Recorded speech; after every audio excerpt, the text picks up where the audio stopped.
มันเบิ่งกันบ่ยากดอกครับสันดานและนิสัยคนเฮาน่ะโดยเฉพาะพวกมากู้หนี้ยืมสินเนี่ยทุกคนผมเชื่ออยู่ว่ามันมีปัญหาและอุปสรรคกันทุกคนล่ะครับและปัญหาอุปสรรคอ่ของทุกคนน่ะมันอยู่ที่ตัวเจ้าของเองว่าสิแก้ไขแล้วก็ปรับปรุงจั่งใดให้มันดีขึ้นแค่นั้นเองคนเฮามีปัญหากันทุกคนครับผมเป็นคนหนึ่งที่ให้โอกาสคนที่ให้เวลาคนแต่ว่าโอกาสในสิ่งที่ผมให้น่ะผมสิให้เขากำหนดเองว่าสมมุติว่าเขากู้หนี้ยืมสินผมในเดือนนี้ว่าเขาช็อตอีหลีผมสิเอิ้นเขามาเว้ามาคุยว่าสิเอาจั่งใดก็เหตุและผลว่าบางคนก็ลูกป่วยสารพัดปัญหานั่นล่ะครับผมก็สิเอาความเป็นจริงหั้นล่ะผมก็สิให้โอกาสเขาแล้วก็ให้เขากำหนดเอง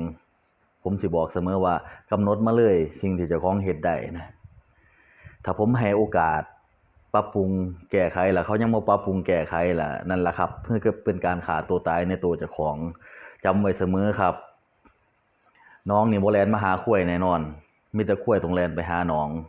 คนเฮานี่เขาให้โอกาสปรับปรุงแก้ไขมันต้องเฮ็ดเลยบ่ต้องท่ามื้อนั้นมื้อนี้ถ้าท่ามื้อนั้นมื้อนี้หั่นล่ะครับมันสิบ่มีโอกาสอีกต่อไปคันคนเฮาให้โอกาสไปแล้วล่ะครับบ่เฮ็ดมันสิมีความหมายอิหยังล่ะครับนั่นล่ะคือสิ่งสำคัญในการแก้ปัญหา